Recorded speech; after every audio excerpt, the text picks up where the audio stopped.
passar a palavra para algumas pessoas aí do público que estão segurando a garganta faz tempo. Depois a gente encerra.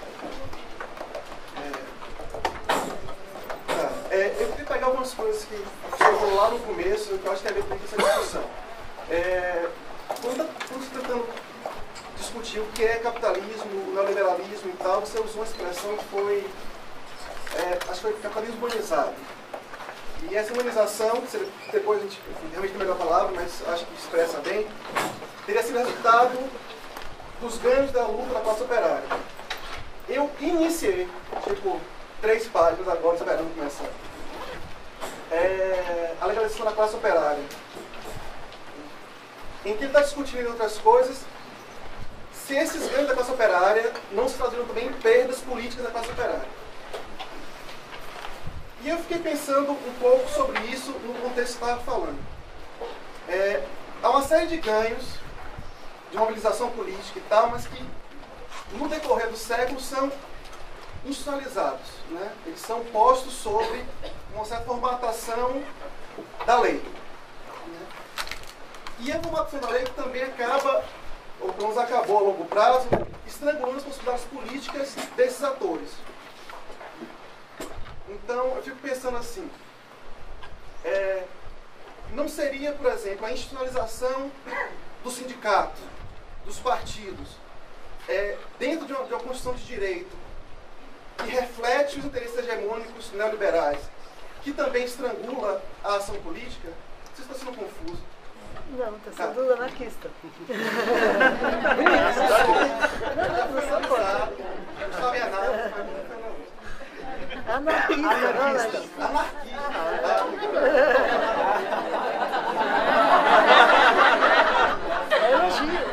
Mais à vontade. Mas então, e acho que um reflexo de que esses ganhos em direito não refletem necessariamente ganhos de autonomia política é essa surpresa, que não me causa surpresa, do judiciário estar... a forma que o judiciário está agindo nesse momento político. Eu não consigo entender por que há surpresa com isso.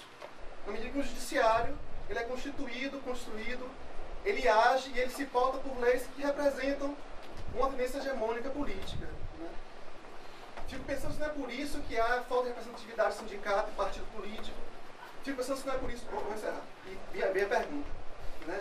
E fico pensando se não é por isso que acaba buscando outras formas de luta, como por exemplo as de junho, que extrapolam a legalização e institucionalização das lutas de classe, ou das lutas políticas. Qual é a pergunta? Nesse cenário, supondo que faz algum sentido isso, as impossibilidades de lutar, ou quando você tenta lutar, hoje eu li que o Guilherme Boulos está sendo processado. Eu fiz parte do movimento social do antimanicomial, em que constantemente se pedia ao CNPJ que era o líder. Em grande medida para que você possa criminalizar. Criminalizar de outra forma o movimento, mas não é o caso. Então, quando você tenta lutar, e as linhas democraticamente estabelecidas e legalizadas para lutar, são sempre, né, levam borracha da... Estou pensando naquela charge da Mafalda. A borracha de ideologia na cabeça. Isso também não leva a um grande sofrimento. Eu lembrei da colega falando da depressão entre militantes. E de você falando que entre as populações tradicionais, os melhores foram os que lutaram. A impossibilidade de lutar também não leva ao sofrimento hoje? Você... mais um tá. É que eu não queria perder essa...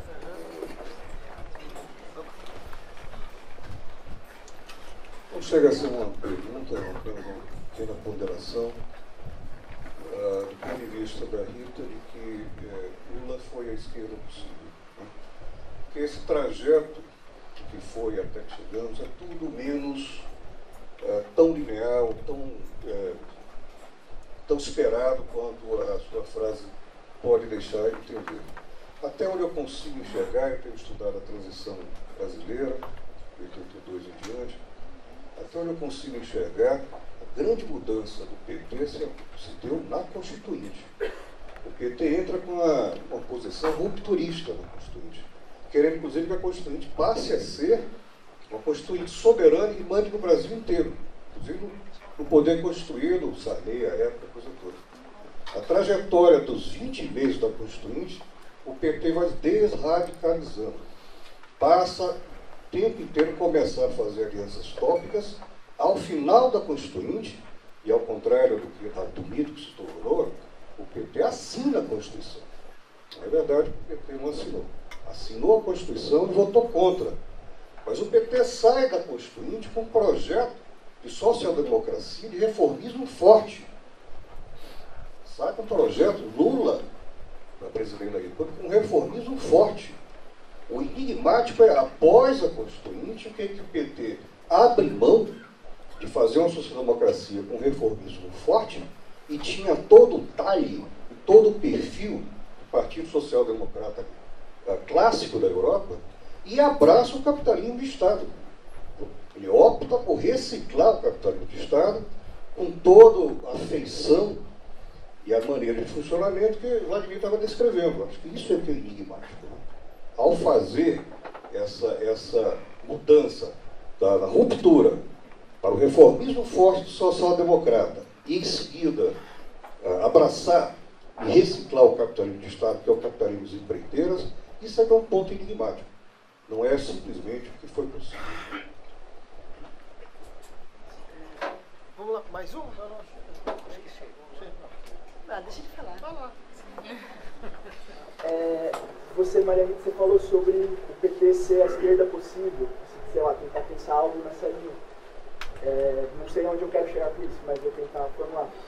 Se o projeto do PT de esquerda possível, a gente consegue associar a ele coisas como, sei lá, as grandes remoções, os grandes eventos do PP, Belo Monte, nenhuma reforma significativa que a colega apontou muito bem dos meios de comunicação, ministros como Paulo Bernardo que não fizeram nada.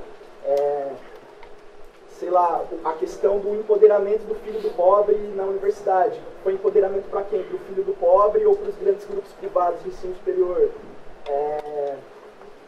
O ministério do último governo, o ministro que proibiu artista de rua virou ministro das cidades, o Cátia Abreu, né, fala por si só, Levi, hoje se fala em que talvez o Ministério da Educação vá para o PT. Então, se essa foi a esquerda possível, e até capaz que sim, não passou da hora, não visando uma saída ou revolucionária ou reformista, mas o que ela levantou assim, porque acho que são tempos que vai ficar tudo muito pesado. A militância vai ser uma coisa cada vez mais pesada. Acho que a gente está no momento da esquerda que não dá mais para ser de esquerda só esteticamente, vai ter que ser uma coisa, a gente vai ter que mergulhar nisso. Então, visando a nossa saúde mental, não cair em depressão, não é a hora de se desligar totalmente disso, a gente for de esquerda, de defender, não defender o PT, eu sei que a democracia é muito mais complexa, eu não estou querendo pôr postura, porque é muito sofrido pensar em tudo isso, a gente está vivendo tempos que está difícil para todo mundo, mas eu acho que para não cair a gente não pirar, não ficar deprimido, não é uma hora da gente pontuar, assim, tentar buscar, não sei qual é a saída, mas se desvincular disso, porque está tendo uma dificuldade muito forte. E se você falar, eu não apoio o PT, não vou sair contra, você está em cima do muro, você, não sei o que lá, não sei, mais um desabafo, sei lá, porque tá difícil mesmo, tá fora. Se for rápido. Vou passar a palavra a Não, mas Rita, ela quer fazer e Olha lá. depois encerramos. Olha lá, se for rápido, eu te corto. Se a gente for pensar na questão do possível e impossível, já foi um dia impossível a gente conceber Lula e Maluf juntos. Então talvez a gente esteja vivendo o impossível, não o possível. Então, mas aí eu acho que vem. O que eu queria só falar é que eu acho que a esquerda precisa aprender a perder. Eu acho que isso não é só em nome do Estado. Vou falar igual minha sobrinha fala, quando ela perde o jogo e alguém fala, você precisa aprender a perder. Ela fala, perder eu sei, eu tenho que aprender a ganhar. Eu vivo perdendo, eu sei perder, eu preciso aprender a ganhar. Tá bom, você falou que era um minuto. Nos sindicatos é a mesma coisa. Não, tá Eu acho bom, que precisa tá bom, aprender tá a bom. perder. Não, eu tô brincando porque eu acho que, na verdade, a gente, com essa estratégia de achar que a gente não perde, a gente só perde. Olha, gente, foi tanta coisa interessante, eu demoraria muito, não sei responder, mas eu quero só... primeiro, é claro, a gente faz o que dá para fazer. né? Que nem o mecânico do meu amigo. Entrega o carro, porcaria, e fala, doutor, foi o que deu para fazer. Nós estamos PT, é mecânico do meu amigo. Foi o que deu para fazer. Né? Agora, vamos diferenciar duas coisas. Uma coisa é a tarefa de quem está no governo. Sei lá o que deu para fazer. A não ser que você fizesse uma ditadura do proletariado, aí tinha que ter muito mais proletariado no Brasil, e eu sou contra qualquer ditadura, então, até do proletariado, tinha que governar com esses bostas, desculpa a palavra, com o PP mesmo, é chocante, é chocante. O PT fez aliança com a escória, porque o PSDB era o outro lado. Um Brasil ligeiramente reformista tinha que ser PT e PSDB contra o resto. Agora não, o PSDB como ele é hoje, de jeito nenhum. Mas o PSDB dos anos 90, um Brasil melhor, reformista no sentido mais progressista um pouco, tinha que ser PT e PSDB contra o resto. O resto é escória. Aí o PSDB pegou o seu pedacinho de escória lá com DEM, não sei o quê, e o PT ficou seu pedacinho de escória para poder ficar brigando uns com os outros. Quer dizer, eu não sei analisar isso do ponto de vista do materialismo histórico, mas que foi um desastre para nós, foi. Né? A aliança seria o filósofo e o encanador, como dizia chamado de filósofo. O sociólogo, desculpa. É que foi dito filósofo quanto encanador. Né? E o Lula respondeu muito bem, falou, vocês precisam mais de um encanador do que de um filósofo.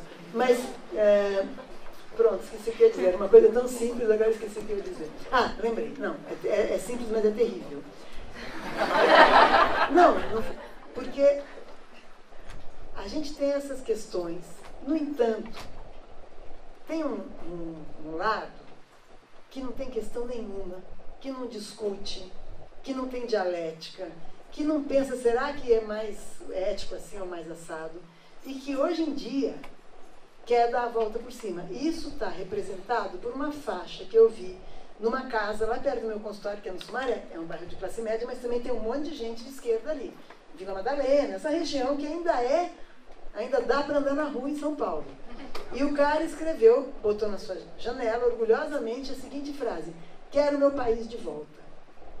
Ora, essa frase, para mim, é muito expressiva de duas coisas. Uma, por mais que a gente esteja insatisfeita com tudo que esses governos petistas fizeram, tem gente que diz, eles levaram o nosso país.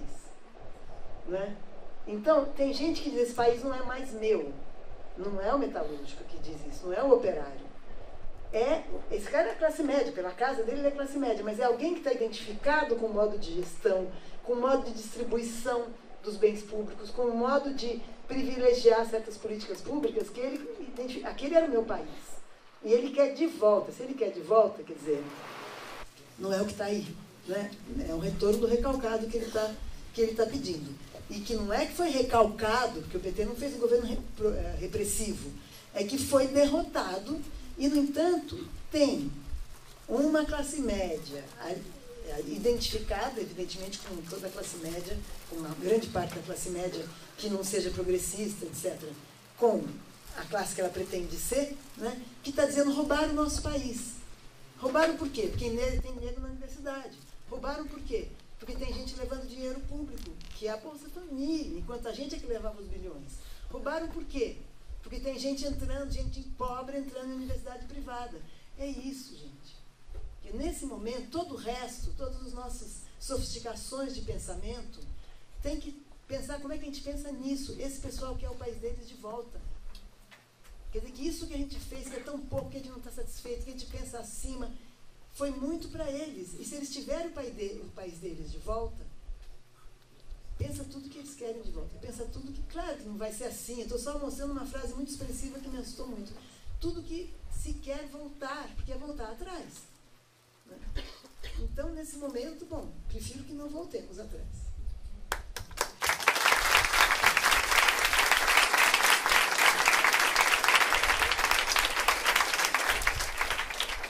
Então, só para fechar, primeiro, acho bastante sintomático esse modelo de debate que está acontecendo aqui. Quer dizer, a gente começou discutindo sobre questões epistemológicas da clínica do sofrimento psíquico e acabamos parando no lulismo. Né? Isso acho que eu acredito acho que isso diga muito a respeito um pouco do momento, mas na verdade o nosso projeto é sobre uma questão epistemológica específica, então a gente vai, a ideia é que as reuniões elas vão tratar dessas questões, não exatamente dessas, mas bem de uma maneira indireta. só, né? Que é um pouco que a gente pode fazer.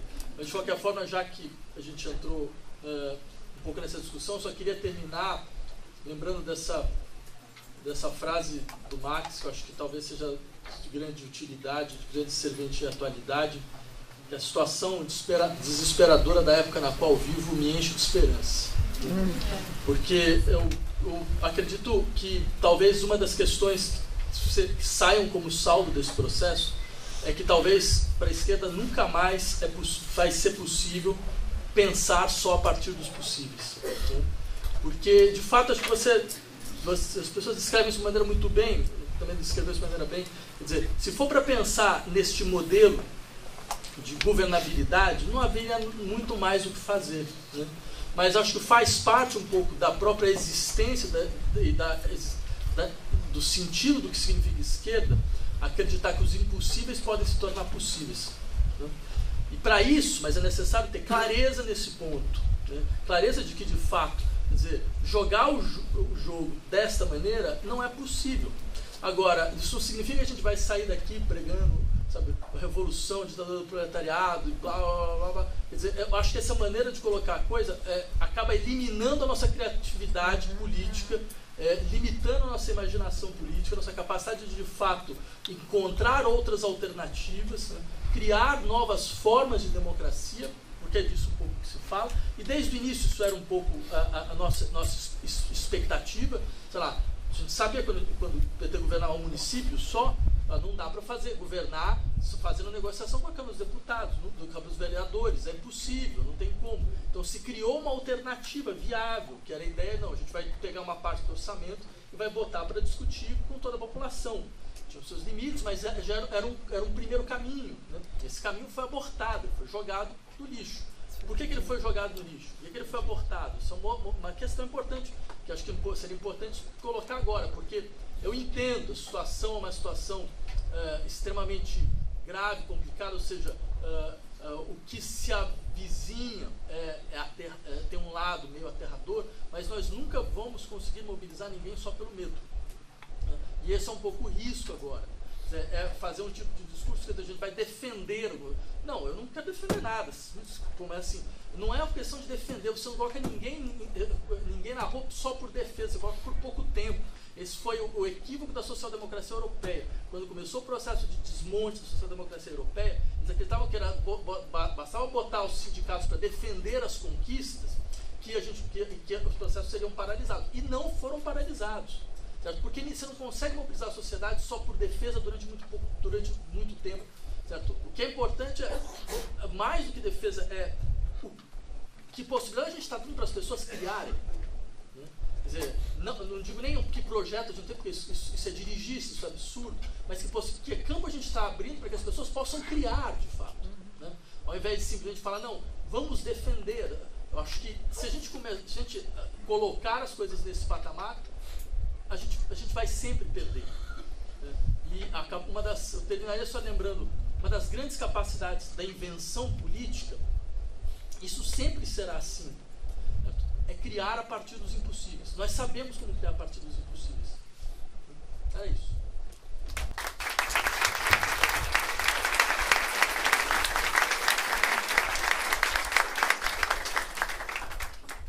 Bem, só uma palavra rápida, afinal, a respeito da melancolia dos militantes, que vem da experiência clínica. Uma saída de um estado melancólico não vem a partir de uma reconquista da crença.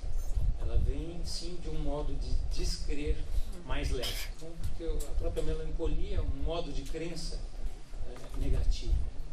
Então, talvez seja isso, talvez um modelo, né? Não de recuperação, né? Mas um modelo de transformação que a gente deva buscar, né? Descrer de outro modo. Acho que talvez esse seja um caminho.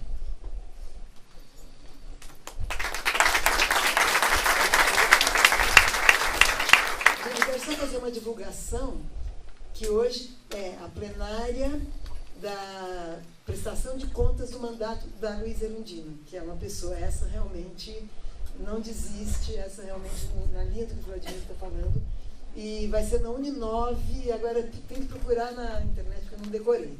É numa Uninove, eu não sei se tem várias unidades, acho que é na Zona Leste. Enfim, plenária, se vocês quiserem ver a prestação de contas do mandato da Luísa Erundina, que é Brava Ragazza. Então, só para uma palavra de alento e de conversa com vocês e com o projeto, né? Quer dizer, nosso projeto de pesquisa sobre o sofrimento do neoliberalismo. Essa ideia de que o neoliberalismo propõe uma forma de sofrer e junto te vende uma forma de tratar. Então, uma maneira de criar novos sonhos possíveis, né?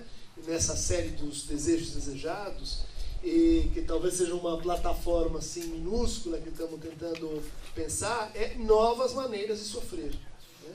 Não novas maneiras de conquistar o mundo, não novas maneiras de instituir um funcionamento perfeito da realidade, mas pelo menos outras formas de se queixar, de se sofrer, de reconhecer sintomas, de reconhecer modalidades de sofrimento, porque e valorizar o sofrimento como categoria política, né? Assim como a depressão se torna a nossa, vamos dizer assim, a nossa maneira compulsória de sofrer, a mania se torna a nossa maneira compulsória de viver. Maria Rita fez muitos apontamentos sobre isso. Ou seja, há um potencial crítico, há um potencial transformativo no sofrimento. O sofrimento não é só assim, a passividade, algo que você tem que remover da vida das pessoas, porque elas vão chegar no bem-estar, né, biopsicossocial, né? O sofrimento contém um fragmento de verdade, contém um fragmento de aspiração, de transformação possível. Se a gente consegue reconhecer onde estão as formas criativas, as formas produtivas de sofrer, talvez a gente consiga antídotos, ainda que provisórios, antídotos impossíveis contra essa máquina de edulcorar o sofrimento que é o neoliberalismo. Obrigado.